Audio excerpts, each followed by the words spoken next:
And why do some of us learn things more easily than others?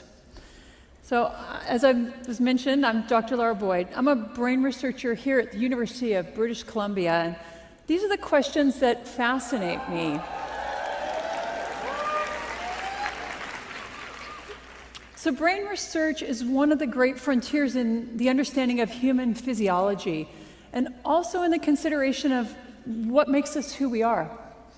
It's an amazing time to be a brain researcher, and I would argue to you that I have the most interesting job in the world. What we know about the brain is changing at a breathtaking pace. And much of what we thought we knew and understood about the brain turns out to be not true or incomplete. Now, some of these misconceptions are more obvious than others. For example, we used to think that after childhood, the brain really could not change. And it turns out that nothing could be farther from the truth.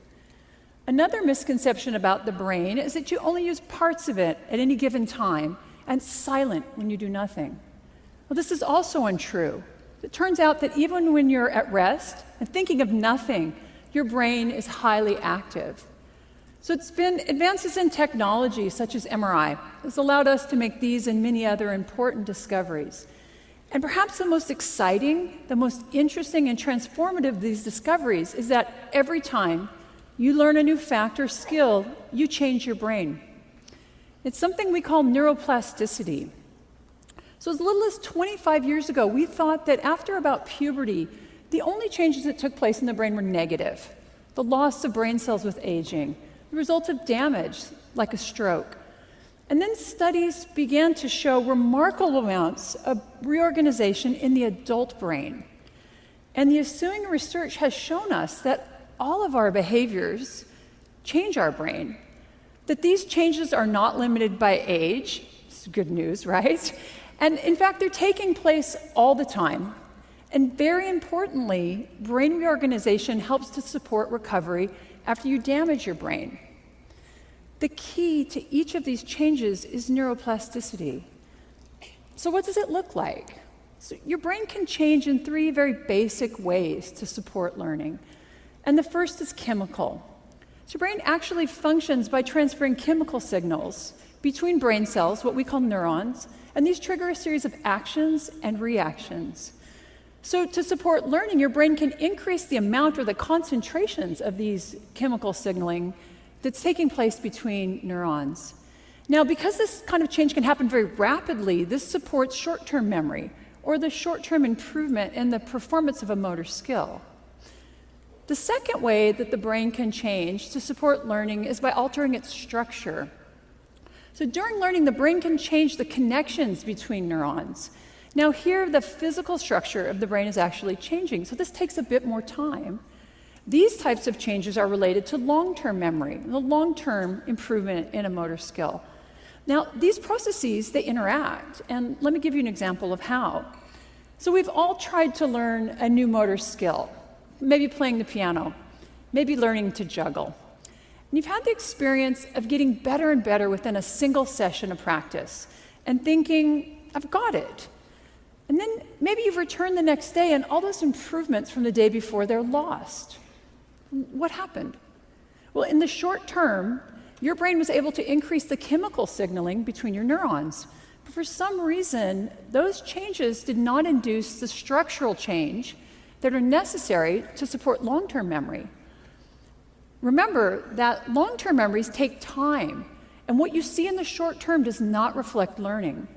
It's these physical changes that are now going to support long-term memories and chemical changes that support short-term memories.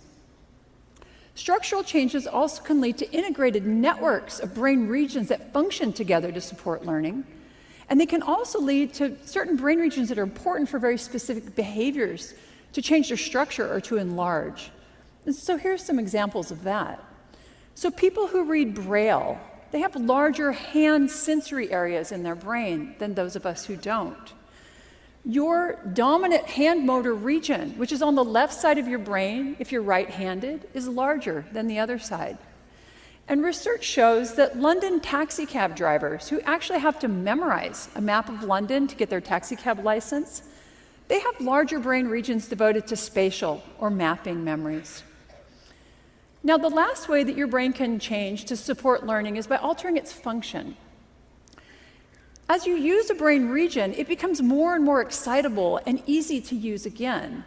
And as your brain has these areas that increase their excitability, the brain shifts how and when they're activated. With learning, we see that whole networks of brain activity are shifting and changing. So neuroplasticity is supported by chemical, by structural, and by functional changes. And these are happening across the whole brain. They can occur in isolation from one another, but most often they take place in concert. Together, they support learning, and they're taking place all the time. So I've just told you really how awesomely neuroplastic your brain is. So why can't you learn anything you choose to with ease? Why do our kids sometimes fail in school? Why, as we age, do we tend to forget things? And why don't people fully recover from brain damage?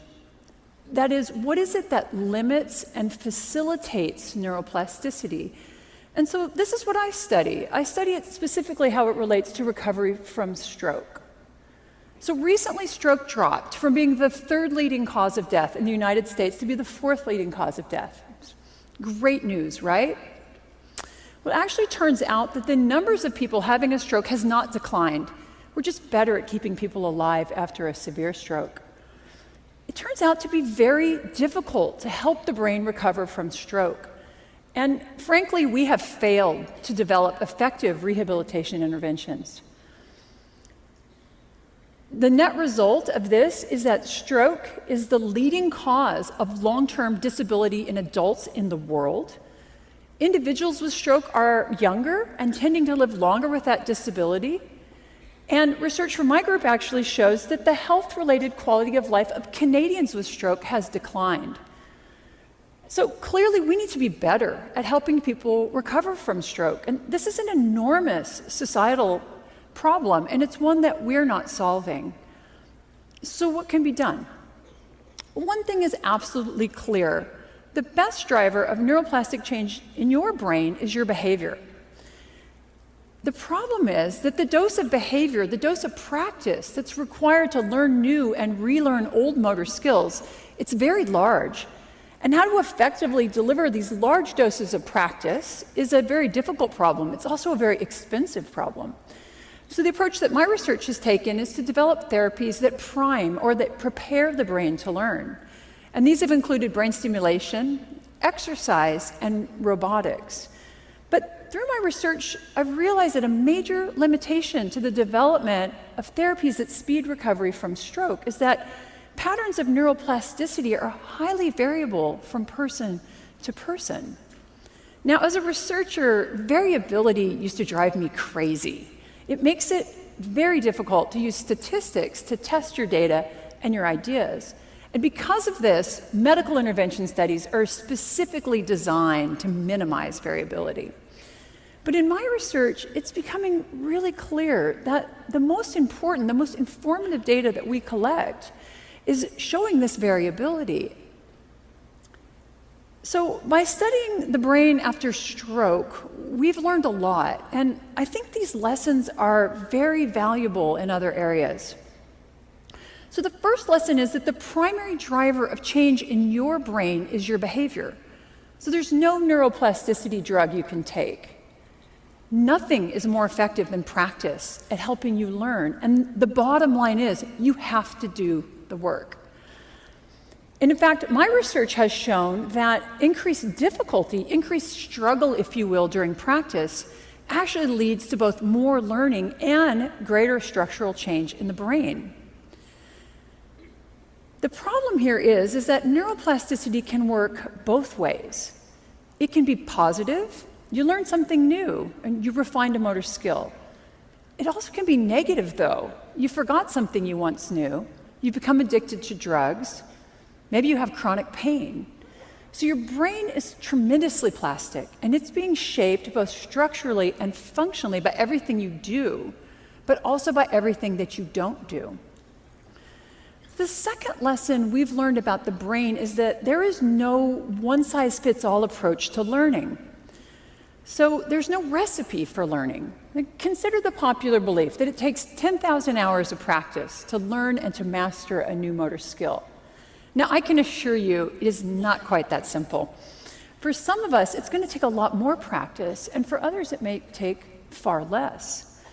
So the shaping of our plastic brains it's far too unique for there to be any single intervention that's going to work for all of us. And now this realization have forced us to consider something called personalized medicine. So this is the idea that to optimize outcomes, each individual requires their own intervention. And the idea actually comes from cancer treatments. And here it turns out that genetics are very important in matching certain types of chemotherapy with specific forms of cancer. My research is showing that this also applies to recovery from stroke. So there are certain characteristics of brain structure and function that we call biomarkers. And these biomarkers are proving to be very helpful in helping us to match specific therapies with individual patients. And the data from my lab suggests it's a combination of biomarkers that best predicts neuroplastic change and patterns of recovery after stroke. And that's not surprising given how complicated the human brain is. But I also think we can consider this concept much more broadly. Given the unique structure and function of each of our brains, what we've learned about neuroplasticity after stroke applies to everyone.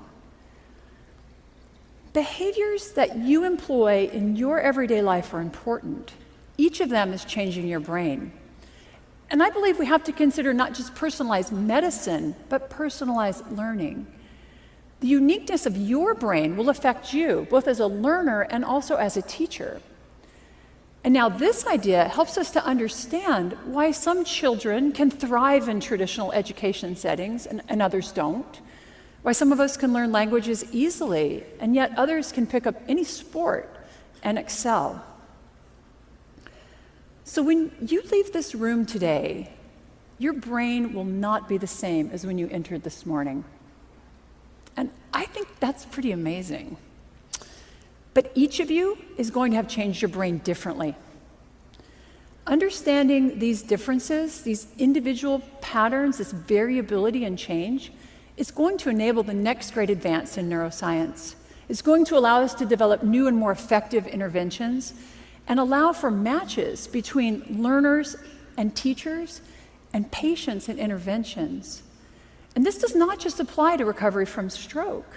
It applies to each of us as a parent, as a teacher, as a manager, and also, because you're at TEDx today, a lifelong learner. Study how and what you learn best. Repeat those behaviors that are healthy for your brain, and break those behaviors and habits that are not. Practice. Learning is about doing the work that your brain requires. So the best strategies are going to vary between individuals. You know what? They're even going to vary within individuals. So for you, learning music may come very easily, but learning to snowboard, much harder. I hope that you leave today with a new appreciation of how magnificent your brain is. You and your plastic brain are constantly being shaped by the world around you.